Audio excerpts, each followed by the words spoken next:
happy to see you. I have something I've been wanting to show you. It's one of my very favorite things in the world. It's the space where I create.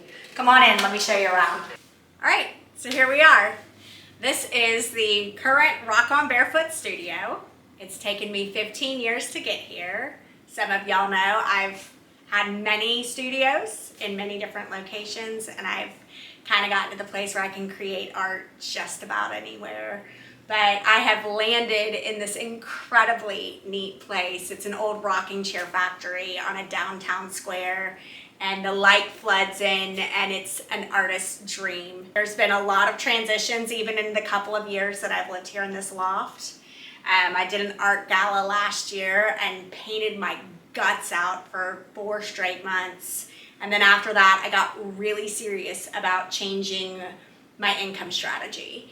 Part of being an artist is not relying on art income.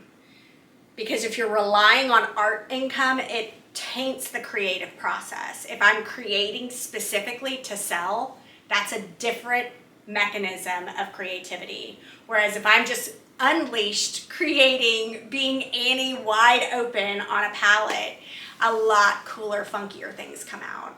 So I prefer that version of my art as opposed to pursuing capitalism. So the way that I've been able to pull this all together is to always have supplemental income, a job, a real job. And that ranges anywhere from working at Home Depot to corporate America, to working for attorneys, to driving a school bus. About this time last year, I locked in on a brand new corporate America position that had the kind of benefits and the robust flexibility that I thought was going to be a perfect addition to what I'm doing here in this art company. But it's a brand new industry, brand new people, and so it's taken me a full solid year to lock my teeth in to my blessing of a corporate job to get to this place where I'm starting. Literally, I went yesterday and I got some more pieces from my studio and I snuck them back in here. So as things are really taking teeth and making roots in my corporate America job, there's expansion in the art company because I can see that there's plenty of space for all of it. And it's just exciting. I'm so glad to have you guys here and share with you what's going on. So now I'm gonna tell you guys about some paintings. Somewhere in my story, I moved to Coeur d'Alene, Idaho in 2007. I knew one human being who lived there. Coeur d'Alene, Idaho is in the northern strip of Idaho, about an hour and a half south of the Canadian border, about 20 minutes away from Spokane, Washington, and maybe about an hour away from Montana. I was fleeing from my, at the time, still husband. We were separated, and he was in a very bad PTSD way, and I needed to get the kids and me away. So fast forward a little bit, I land out there. I don't have a vehicle, I don't have a place to live, I don't have a job, but I'm determined I'm gonna make it work.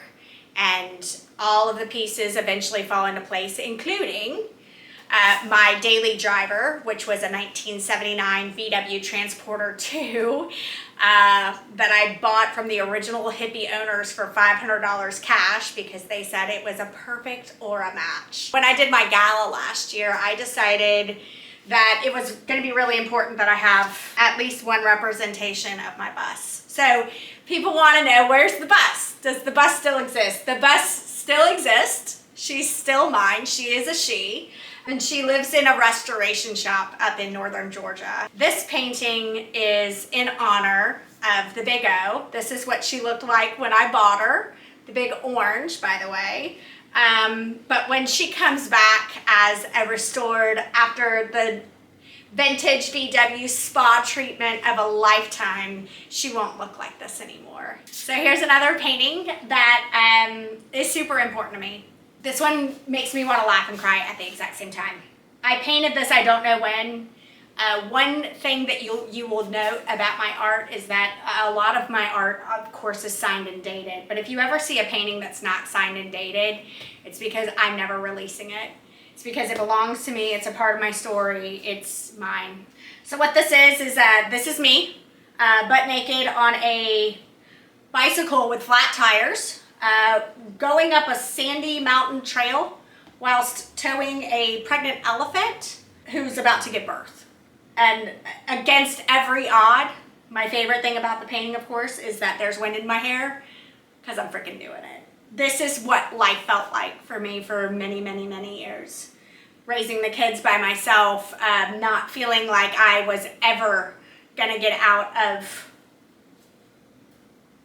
having to take care of everybody else and put everybody else's needs in front of my own. I'm sure that sounds selfish, but it felt like drowning a lot of days. And yet it was important work, and I took it very seriously, being a great mom and figuring life out. But it just felt like no matter what I did, I had everything going against me, every obstacle that could have possibly been handed to me. So I painted this as a reflection of what it felt like to be me, what it felt like to be embarrassed and exposed, to be tired, to be exhausted, to have this weight of this responsibility that was just enormous, elephantile, pregnant with more. There's more. It's always going to be more. There's always going to be more to take care of. But then when I didn't even think about it when I painted the wind in my hair. You know, that reminded me who I am. And the reality is that we can do hard things, y'all.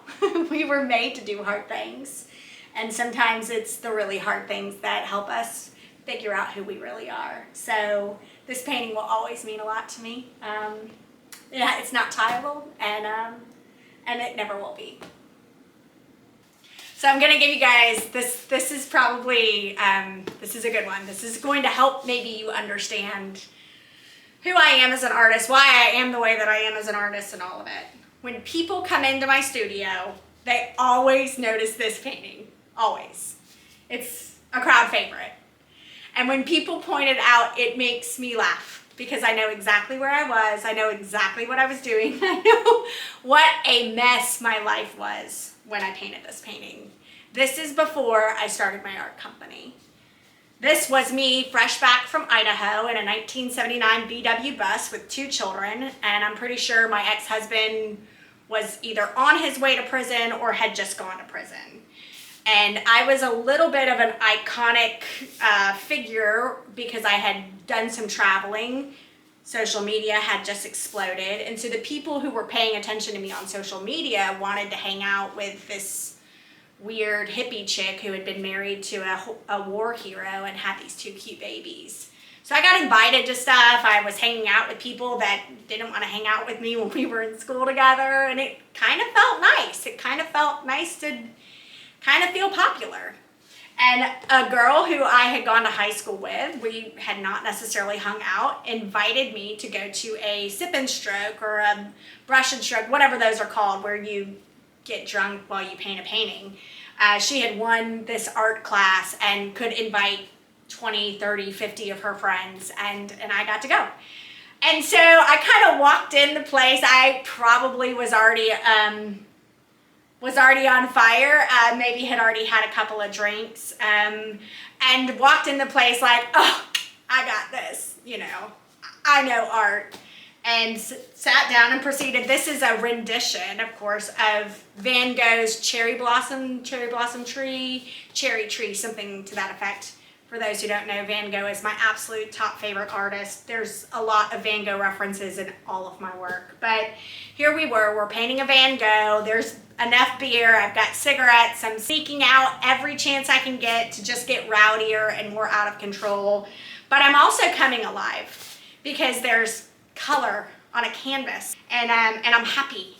And the instructor who taught this particular painting really encouraged us to use our fingertips to make the blossoms. I got caught up. It reignited something in me that obviously had not died, but was probably so tiny at that point, wasn't even sure if it was alive anymore. This is dated 2010.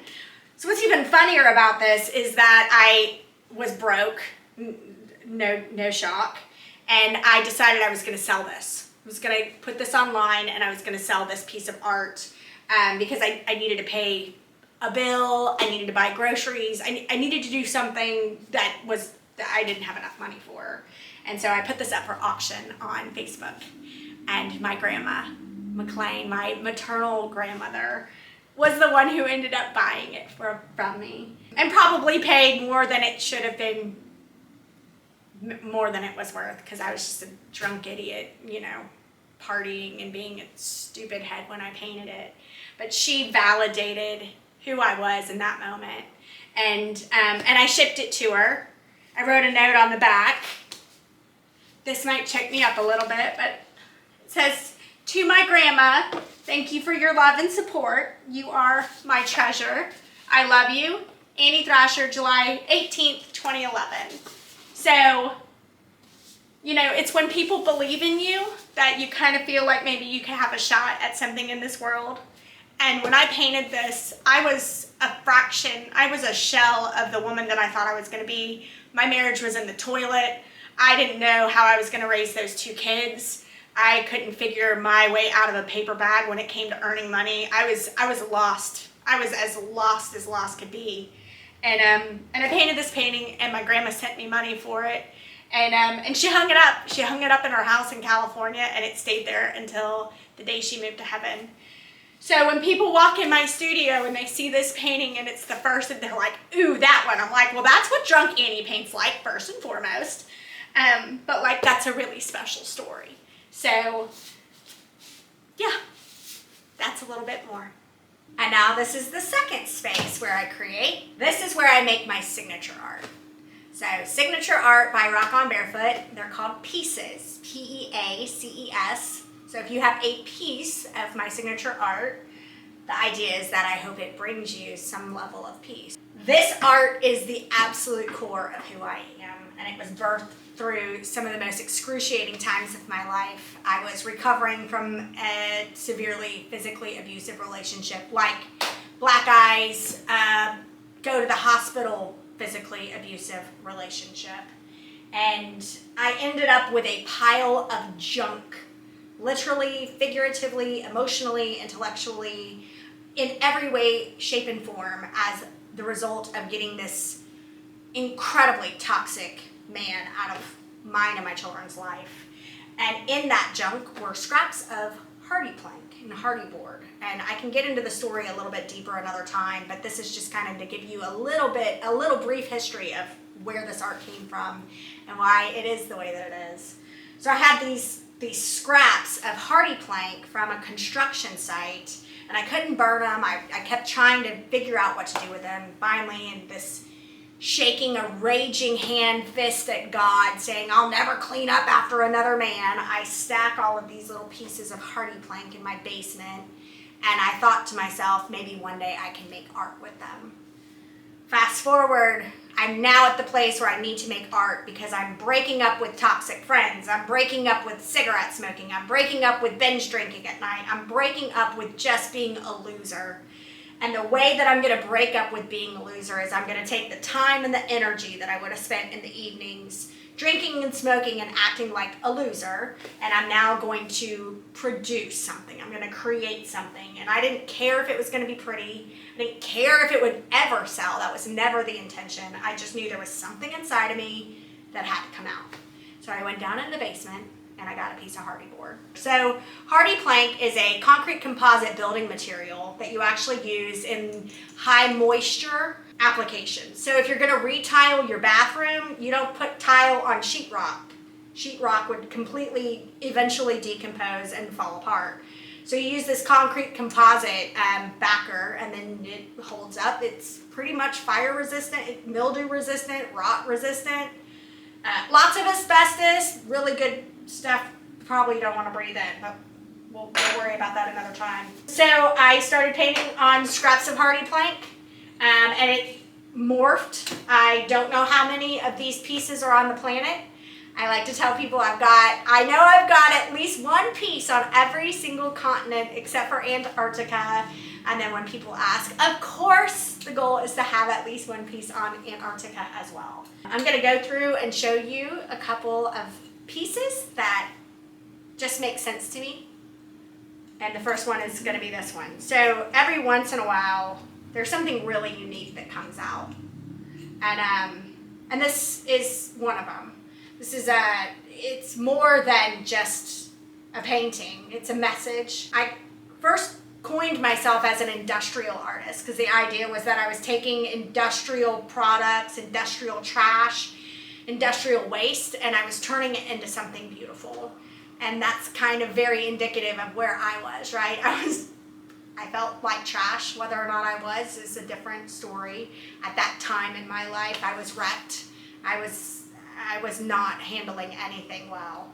And so to take this old trash and turn it into something pretty very much was like exactly what was happening in my own life. I leave little messages and codes in all of my paintings, and so I don't always even know where my signature is. There's always a little rock on barefoot written. There's always a little tiny black heart. So for those of you guys who know my little tiny black hearts, these have been going on for years. But this is a painting that describes what I believe would be the perfect match with Eros, right? A man and a woman who love one another. It's compatibility. It's maybe like frequency. Definitely some color language going on here. But the way that they're joined together is just important to me. This is the very first piece of art that I made on Hardy Plank. 2010, I don't remember the month. I would say winter, going into 2011. They called us the Three Little Birds when the kids were little. There's a Bob Marley song that says, don't worry about a thing, because every little thing will be all right. But when you live an existence where everything falls apart all the time, and just when you think you're gonna come up for air, something else bad happens, you start clinging to anything you can for hope. And that song became our anthem. Three Little Birds means everything. And at that time, things were dark. And I had to figure out how to save us. So these birds are hand-drawn. I think I did pen, probably, and like not a fancy pen, just a pen I had. And then I found maybe some old markers. This was not about having fancy art supplies. This was about getting something done in my life. I'm the yellow bird. Lola is the little pink bird, and Jacob, of course, is the funky green bird. And this was the beginning of me thinking that I could turn these scraps of junk into something that would be attractive, something that I could hang on my walls and recreate our world. What's really fascinating about this particular painting, it's the first, and it's the only painting that even looks remotely like this. It's the only painting where I do a lot of mixed media. So this is paper, pen, ink, marker, there's wire, and then of course there's acrylic paint on Hardy Plank.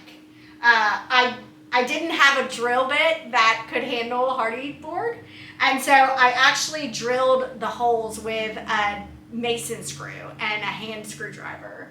So that was how I did all of the holes in the original work. I didn't have a drill bit that could handle concrete for years. This painting is dark to me, but it's full of color and hope as well. And when I go back into where I was when I painted this painting and I created this piece of art, it's pretty radical to think that I'm sitting here now. And they were right. Bob Marley's right. Every little thing has turned out just fine. So this area right here is called on the table. And if a painting's on the table, it means it still has work left to be done. So it could be something as basic as literally just a color block that has all of the creative potential still waiting for it. This has obviously a little bit more progress, but it kind of doesn't look like much. All the way up to I'd say this one's a completely finished painting. It just needs my finishing touches. So each one of these pieces is probably about 15 to 16 separate steps.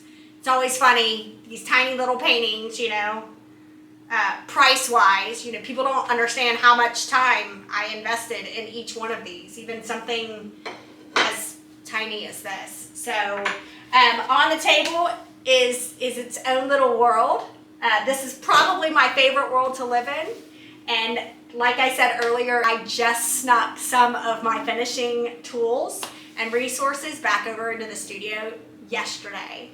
So for the first time in a year, I am actually at the place where I could finish all of these paintings today if I wanted to. And that literally makes me want to squeal. Okay, so you guys have gotten your official update. Thank you for joining me. I will see you next time. Love you, mean it. Bye.